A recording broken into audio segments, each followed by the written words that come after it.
नमस्कार विद्यार्थी मित्रांनो, मागील तासिकेला आपण तिसरी बुद्धिमत्ता विषयांतर्गत संख्या मालिका याबद्दल माहिती घेतलेली होती। आजच्या तासिकेला आपण नवीन म्हणजेच काय आकलन या घटकांतर्गत मराठी वर्णमाला याबद्दल अभ्यास करणार आहोत। सर्वप्रथम आज आपण काय शिकणार आहोत तर आज शिकूया शब्द किती अक्षरी आहे हे कसं ओळखावं, डावी उजवी बाजू, अर्थपूर्ण शब्द, अक्षरमाला समजून घेऊया आणि त्यावर आधारित सगळ्या संकल्पनांवर आधारित काही प्रश्नांचा सराव। आता विद्यार्थी मित्रांनो, सर्वात आधी शब्द किती अक्षरी आहे हे कसे ओळखावे यासाठी मी दोन प्रश्न इथं तयार केलेले आहेत, जेणेकरून तुम्हाला समजेल की एखादा शब्द आपल्याला विचारतात व त्याचं प्रश्नाचं स्वरूप कसं असतं। बघा, शब्द किती अक्षरी आहे यासाठी प्रश्नाचं स्वरूप या प्रकारे असतं की मुख्यमंत्री हा शब्द किती अक्षरी आहे। बघा, आपल्याला एक शब्द दिलाय मुख्यमंत्री हा शब्द आहे, याच्यामध्ये किती अक्षर आहेत किंवा किती अक्षरी हा शब्द आहे। आता चला तर आपण शोधूया शब्द किती अक्षरी आहे। हे मोजताना आपल्या हाताचा वापर करायचा किंवा आपल्या हाताच्या बोटांचा। एका अक्षरासाठी एक बोट पुढे करायचं। चला मी मोजून दाखवतो। बघा, मुख्य मंत्री किती झाले 4। बघा, मुख्य मंत्री किती बोट पुढे आली 4। म्हणजेच काय मुख्यमंत्री हा शब्द 4 अक्षरी आहे। आता तुम्ही म्हणाल सर याच्यामध्ये सर ख पण आहे य पण आहे, मग तुम्ही ख का धरलं नाही? तर विद्यार्थी मित्रांनो लक्षात घ्या, जरी हे जोडाक्षर असलं तरी ते एकच धरतात, म्हणून लक्षात घ्या मुख्य मंत्री अशी 4च अक्षर या शब्दामध्ये आहे। जरी ते जोडाक्षर असलं तरी ते एक बनून आले, इथं एकत्र आलंय म्हणून त्याला एकच असं धरायचं। परत लक्षात घ्या, शब्द मोजताना हा हातांच्या बोटांवर मोजावा। कसा? बघा, मुख्यमंत्री मोजायचा आहे। बघा, मुख्यमंत्री किती झाले 4, म्हणून मुख्यमंत्री हा शब्द 4 अक्षरी आहे। आपण अजून एक उदाहरण घेऊया। राज्य कारभार हा शब्द किती अक्षरी आहे? चला आपल्या हाताचा वापर करूया। रा ज का र भा आणि र म्हणजे किती झाले 6। रा ज का र भा आणि र किती झाले 6, म्हणजे राज्य कारभार हा शब्द 6 अक्षरी आहे। बघा, 1 2 3 4 5 आणि 6। म्हणजेच काय शब्द किती अक्षरी आहे हे मोजताना आपण आपल्या हातांच्या बोटांवर जर मोजलं तर आपल्याला ते सोपं जातं। आता पुढची संकल्पना डावी उजवी बाजू। आता ही बऱ्यापैकी आपल्याला माहितीये, तरी पण आपण याच्यावर एक प्रश्न तयार केलाय, तो आपण घेऊया। बघा, डावी उजवी बाजू म्हणजे काय असते तर तुम्हाला अशा प्रकारे पेपर मिळतो। तुमचा उजवा हात म्हणजेच या शब्दाची उजवी बाजू असते, तुमचा डावा हात म्हणजेच या शब्दाची डावी बाजू असते। म्हणजे काय, उजवीकडील विचारलं किंवा उजवीकडून विचारलं तर उजव्या हाताकडून असं आत यायचं, डावीकडील किंवा डावीकडून विचारलं तर डावीकडून असं आत यायचं। चला आता आपल्याला प्रश्न काय विचारतोय ते बघूया। आपण त्यासाठी याच्यावर प्रश्न पण तयार करू शकतो। उदाहरणार्थ बघा, धडाकेबाज या शब्दातलं उजवीकडून पहिलं कोणतं येतं? उजवा हात। उजवीकडनं आत आलो की मला पहिलं लगेच ज मिळते। बघा, इतकं ते सोपं आहे। समजा आपण असा प्रश्न तयार केला, धडाकेबाज या शब्दामध्ये डावीकडून पहिलं कोणतं आहे? हा डावा हात, डावीकडून आत आलो तर ध मिळतंय। म्हणजेच काय डावं आणि उजवं खूप सोपं आहे। आपला उजवा हात तीच याची उजवी बाजू, आपला डावा हात हीच याची डावी बाजू असते। आता प्रश्न समजून घेऊया, याच्यावर प्रश्न कसा विचारला जाऊ शकतो किंवा वाढवला जाऊ शकतो। बघा, प्रश्न असा आहे, धडाकेबाज या शब्दातील उजवीकडून दुसऱ्या अक्षराच्या डावीकडील दुसरं अक्षर कोणतं? बघा प्रश्न कसा विचारलाय। चला आता आपण असे प्रश्न सोडवताना काय करायचं तर अर्धे अर्धे प्रश्न सोडवायचे। कसे अर्धे अर्धे? बघा, या शब्दातील उजवीकडून दुसऱ्या अक्षराच्या, बघा उजवीकडून दुसरे म्हटले ना, इथं थांबा, एवढंच प्रश्न सोडवा आधी। उजवीकडून दुसरं, चला हा माझा उजवा हात, उजवीकडून दुसरं शोधूया। उजवीकडून मी ज्यावेळेस आत येतो त्यावेळेस मला हे पहिलं आणि हे दुसरं सापडतं। बघा, उजवीकडून दुसऱ्या 1 2 2 नंबरचं सापडलं। आता या बाच्या 2 बाजू तयार झाल्या, इकडून इकडं उजवा हात आहे म्हणजे ही उजवी बाजू, इकडून इकडं हा डावा हात आहे म्हणून याच्या इकडची ती डावी बाजू झाली। आता आपल्याला काय विचारलंय तर या शब्दातील उजवीकडून दुसऱ्या म्हणजे या अक्षराच्या डावीकडील, आता जिथं च्या म्हणतात ते अक्षर सोडायचं, म्हणजे या अक्षराच्या म्हणले ना हे सोडा. पुढे काय म्हणतंय, डावीकडील दुसरे अक्षर. आत्ताच आपण शिकलो बा अक्षराच्या दोन बाजू तयार झाल्या. बा पासून इकडं उजवा हात म्हणून उजवी बाजू आणि बा अक्षराच्या या बाजूला डावा हात म्हणून डावी बाजू.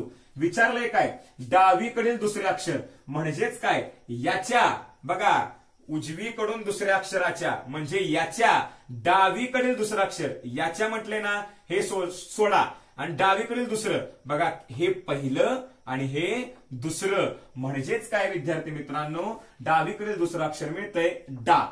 बघा 1 आणि 2 म्हणजेच काय, धडाकेबाज या शब्दातील उजवीकडून दुसऱ्या अक्षराच्या डावीकडे दुसरं अक्षर कोणतं, तर ते डा असं आपल्याला मिळणार आहे. आता त्यानंतर अर्थपूर्ण शब्द ही संकल्पना थोडीशी समजून घेऊया. बघा अर्थपूर्ण शब्द म्हणजे काय, तर तुम्हाला परीक्षेला प्रश्नामध्ये विस्कटून अक्षर देतील किंवा एखाद्या शब्दातील अक्षरे हे उलट सुलट करून देतील आणि त्यापासून तुम्हाला अर्थपूर्ण शब्द तयार करा म्हणतील. त्याचबरोबर त्याच्यावर अनेक प्रकारे प्रश्न पण तयार करतील. आता आपण त्यांचा सराव घेणार आहोत. त्याआधी मला तुम्हाला सांगायचं असं आहे, अर्थपूर्ण शब्द हे प्रश्न सोडवण्यासाठी तुमच्याकडे शब्द संपत्ती म्हणजे तुम्हाला विविध शब्दांचं ज्ञान असलं पाहिजे. मग हे कोणते शब्द असतात, तर आजूबाजूला तुम्ही ज्या वस्तू पाहता, झाड, पानं, फुलं, वेली, नद्या, डोंगर, प्राणी, फळं, फुलं इत्यादींचे शब्द आपल्याला ते विचारतात. त्यामुळे तुम्हाला आजूबाजूच्या शब्दांविषयी माहिती असणं गरजेचं आहे. चला तर अर्थपूर्ण शब्दांवर आधारित एक उदाहरण पाहूया.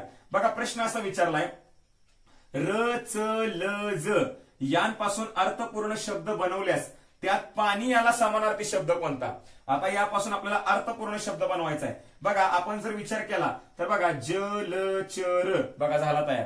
कोणता झाला, जलचर. कोणता शब्द तयार झाला, जलचर. बघा आता हा मी अर्थपूर्ण शब्द बनवला. आता अर्थपूर्ण शब्दातील काय विचारलंय, पाणी याला समानार्थी शब्द कोणता, तर बघा आपल्या सर्वांना माहिती पाणी याला समानार्थी शब्द कोणता आहे, तर तो जल असा आहे. कोणता आहे, जल. म्हणजेच काय, यांपासून अर्थपूर्ण शब्द बनवल्यास त्यात पाणी याला समानार्थी कोणता, तर जलचर शब्द तयार होतो व यातला पाणी याला जल हा समानार्थी शब्द मिळतो. आता याच्यावर आपण अजूनही प्रश्न तयार करू शकतो. बघा यांपासून अर्थपूर्ण शब्द तयार करा व यातलं डावीकडून दुसरं सांगा. आता हा अर्थपूर्ण शब्द आहे, यातलं डावीकडून दुसरं कोण हो, हा डावा हात, या डावीकडून हात 1 आणि 2 ल झालं डावीकडून दुसरं. म्हणजेच काय, अर्थपूर्ण शब्दांवर सुद्धा विविध प्रश्न तयार करतात. याचा एक नमुना आपण इथं बघितलेला आहे. याच्यानंतर लगेचच आपण अक्षरमाला समजून घेणार आहोत. विद्यार्थी मित्रांनो आता समजून घेऊया अक्षरमाला. सर्वात आधी अक्षरमालेमध्ये काय शिकायचं आहे, तर अक्षरमाला नक्की मोजावी तरी कशी. आता विद्यार्थी अक्षरमाला कशी मोजतात, तर व नंतर ट घेतात, लगेच प नंतर त घेतात आणि चुकतं. काय होतं, चुकतं. म्हणून कशी मोजावी अक्षरमाला, तर समजून घ्या विद्यार्थी मित्रांनो. आधी अक्षरमाला कशी मोजायची शिकूया. बघा या व नंतर तुम्ही ट धरलं का नाही, या ट नंतर प धरा, या प नंतर त धरा, या त नंतर ल धरा. म्हणजेच काय, अशा प्रकारे तुम्ही अक्षरमाला मोजायला हवी. चला आता अक्षरमालेवर आधारित काही प्रश्नांचा सराव करूया. आता अक्षरमालेवर तसे भरपूर प्रश्न तयार होऊ शकतात. त्यातल्या काही प्रश्नांचा आपण सराव करणार आहोत, जेणेकरून अक्षरमाला मोजायला आपण शिकलो का नाही, तर कसलाही प्रश्न विचारला तरी आपण तो सोडवू शकतो. म्हणून याच्यावर काही उदाहरणांचा सराव आपण करणार आहोत. याच्यापेक्षाही भरपूर प्रश्न तयार होऊ शकतात. बघा आता इथं मी हे मांडले. याच्यापेक्षा वेगळा म्हणजे काय, समजा मी तुम्हाला विचारलं की या अक्षरमालेमध्ये उजवीकडून 6वं अक्षर सांगा, तर हा माझा उजवा हात, या उजवीकडून हात. चला 6वं विचारलंय, कितवं, 6वं. चला उजवीकडून येऊया, 1 2 3 4 5 6. बघा प हे अक्षर उजवीकडून 6वं मिळालं. म्हणजे असा प्रश्न तयार होतो. कधी कधी असं पण विचारतील, डावीकडून 4थं अक्षर कोणतं, हा डावा हात, या डावीकडून 1 2 3 4 कोण मिळालं मला, तर मला मिळालं त हे अक्षर. म्हणजे 4थं कोण आहे, तर त आहे. म्हणजेच काय, अक्षरमालेवर विविध प्रश्न तयार होतात.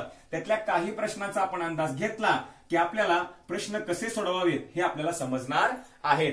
बघा आपल्याला प्रश्न असा विचारलाय, वरील अक्षरमालेत ट पूर्वी व आणि ट नंतर प हे अक्षर किती वेळा आलेलं आहे. आता लक्षात घ्या, आपण यापासून कधी पण एक शब्द तयार करायचा, नंतर पूर्वी असं किती वेळा झाले असे प्रश्न आला की आपण एक शब्द तयार करायचा. कसा बघा शब्द तयार करायचा, ट पूर्वी व विचारलंय, मी इथं ट लिहितो बघा, ट लिहिलं बघा. ट च्या पूर्वी, पूर्वी म्हणजे आधी, लक्षात द्या पूर्वी म्हणजे आधी कोण आहे, व. म्हणजे ट च्या आधी व, पुन्हा काय म्हणलंय ट नंतर प, ट च्या नंतर म्हणजे ट च्या या इकडच्या बाजूला नंतर कोण पाहिजे, प पाहिजे. म्हणजेच आपल्याला वटप हा शब्द शोधायचा आहे. झाला की तयार. वटप, वटप हा शब्द शोधूया किती वेळा आलाय म्हणजे आपल्याला योग्य उत्तर मिळेल. चला वटप बघूया. बघा या ठिकाणी एक वेळा वटप आलाय बघा, आहे का, म्हणजे असं सोपं जातं. त्यानंतर दुसरीकडे वटप कोणीकडे आहे बघा, इथे एक वटप आहे. त्यानंतर कोणीकडे वटप आहे बघा, या ठिकाणी एक वटप आहे. किती वेळा झालं, 1 2 3, म्हणजे असं किती वेळा होत आहे तर ते 3 वेळा होत आहे. म्हणजे 3 वेळा असं आपल्याला याचं उत्तर मिळणार आहे. लक्षात घ्या विद्यार्थी मित्रांनो, आपण काय केलं, आपल्याला असं विचारलं होतं ट पूर्वी व आणि ट नंतर प असं किती वेळा आहे. मग आपण एक शब्द तयार केला, पूर्वी नंतर असा आला अक्षरमालेवर की लगेच शब्द तयार करायचा. कसा केला, ट पूर्वी व, हे ट याच्या पूर्वी म्हणजे आधी व, ट नंतर प, ट नंतर प मांडलं म्हणजे वटप हा शब्द शोधायचा होता. इथे एक वटप आहे, त्यानंतर इथे एक वटप आहे आणि त्यानंतर इथे एक वटप आहे. म्हणजेच काय, या अक्षरमालेमध्ये वटप हे किती वेळा आले, 3 वेळा. म्हणून या प्रश्नाचं उत्तर 3 वेळा असं मिळणार आहे. आता खालचा प्रश्न बघूया. प्रश्न असा आहे, वरील अक्षरमालेत सर्वात कमी वेळा आलेले अक्षर कोणते. बघा सर्वात कमी वेळा कोण आले बघा. आता सर्वात कमी वेळा आहेत, एकापेक्षा जास्त पण उत्तर आपल्याला मिळू शकतं, लक्षात घ्या. आणि पर्यायामध्ये एकापेक्षा जास्त अक्षर मांडली जाऊ शकतात. बघा चला आता एका सर्वात कमी वेळा म्हटलं तर बघा, आता वटप ही अक्षर तर सोडूनच द्या का, तर इथं पण व आले, इथं पण व आले, इथं पण व आले, इथं पण ट आले, इथं पण ट आले, इथं पण ट आले, इथं पण प आहे, इथं पण प आहे, इथं पण प आहे. मग हे सर्वात कमी वेळा होणार नाही. सर्वात कमी किती वेळा आले, सर्वात कमी अक्षर कोण आले सांगायचंय. आता सर्वात कमी कोण आले बघा, जर मी या त ला गोल केला आणि त इथं मी मांडून घेतो, बघा त एकदाच आले का बघा बरं, बघा त एकदाच आले. म्हणजे सर्वात कमी वेळा त पण येऊ शकतं. त्यानंतर पुढे विचार करा बरं, मी जर ल चा विचार केला तर ल परत आले का, नाही, म्हणजे ल सुद्धा सर्वात कमी वेळा येऊ शकतं. त्यानंतर शिल्लक कोणतं राहते बघा बरं, इथं य आहे बघा, य परत आले का कोणीकडं, नाही, म्हणजे य सुद्धा सर्वात कमी वेळा असू शकतं. त्यानंतर च कोणीकडे आले का, च बघा इथं च शिल्लक आहे, च सुद्धा परत आलेलं नाही, म्हणजे च सुद्धा याचं उत्तर येऊ शकतं. बघा नमुन्यासाठी आपण असा प्रश्न घेतलेला आहे, तुम्हाला एकाच पर्यायामध्ये असे 4 पण अक्षरे येऊ शकतात, हे लक्षात घ्या. म्हणजेच काय, सर्वात कमी वेळा, सर्वात कमी वेळा म्हणजे काय तर बघा, त हे एकदाच आले म्हणजे सर्वात कमी वेळा आले, ल सुद्धा एकदा आले, य सुद्धा एकदा आले, च सुद्धा एकदा आले, मात्र वटप हे 3 वेळा आले. म्हणजेच काय, कमी वेळा कोण आले तर त पण आले, ल पण आले, य पण आले आणि च पण आले. पर्यायामध्ये तुम्हाला कधी कधी 4 पण अक्षर सोबत देऊ शकतात. आता यानंतर लगेचच आपण संकल्पनांवर आधारित काही प्रश्नांचा सराव करणार आहोत. प्रश्नांचा सराव यामध्ये बघूया. पहिला प्रश्न असा विचारलाय, शब्दसंग्रह हा शब्द किती अक्षरी आहे. आता आपण मगाशी शिकलो शब्द किती अक्षरी आहे हे बघताना आपल्या हाताचा वापर करावा. चला हा शब्द आपण आता मोजूया. बघा शब्द संग्रह किती बोटं पुढे आली, 5. मग 5 कोणीकडे आहे तर पर्याय क्रमांक 4 मध्ये 5 आहे. म्हणून शब्द संग्रह हा शब्द 5 अक्षरी आहे. परत बघा शब्द संग्रह किती पुढे आली, 5. म्हणजे शब्द संग्रह हा शब्द 5 अक्षरी आहे. पुढचा प्रश्न बघूया. डकलिंग यापासून अर्थपूर्ण शब्द बनवलास उजवीकडून तिसरे अक्षर कोणते. बघा आता यापासून अर्थपूर्ण शब्द बनवण्यासाठी हा शब्दच मुळात माहित पाहिजे. बघा काही विद्यार्थी मित्रांनी ओळखला असेल. बघा हा जर सरळ वाचला कलिंगड, काय तयार होतोय, कलिंगड तयार होतोय. कलिंग लगेच सुचलं पाहिजे, ड म्हणजे काय, कलिंगड. कोणता तयार होतोय, कलिंगड हा शब्द तयार होतोय. बनवल्यास काय करायचं आहे, त्यातलं उजवीकडून तिसरं सांगायचं आहे. चला या शब्दातलं उजवीकडून आपल्याला माहितीये उजवा हात, या उजवीकडून हात 1 2 आणि 3 की तो विचारले तिसरं. बघा तिसरं विचारले 1 2 3 म्हणजे ल ला पहिली वेळा दिली, हे आपल्याला उत्तर मिळणार आहे. म्हणजे पर्याय क्रमांक 1 असं या प्रश्नाचं उत्तर असणार आहे. आता पुढचा प्रश्न पाहूया. करमरकर या शब्दातील कोणत्या अक्षरांपासून तयार करण्यात आलेला शब्द हात याला समानार्थी असेल. आता लक्षात घ्या, आपल्याला समानार्थी शब्द सुद्धा पाठ करणं गरजेचं आहे, हे या प्रश्नावरून लक्षात येतं. म्हणून विद्यार्थी मित्रांनो मी तुम्हाला असं सांगेन की तुम्ही समानार्थी शब्द पाठ करायला सुरुवात करा. आता काय विचारलाय, हात याला समानार्थी विचारलाय. लगेच लक्षात आलं पाहिजे, कर.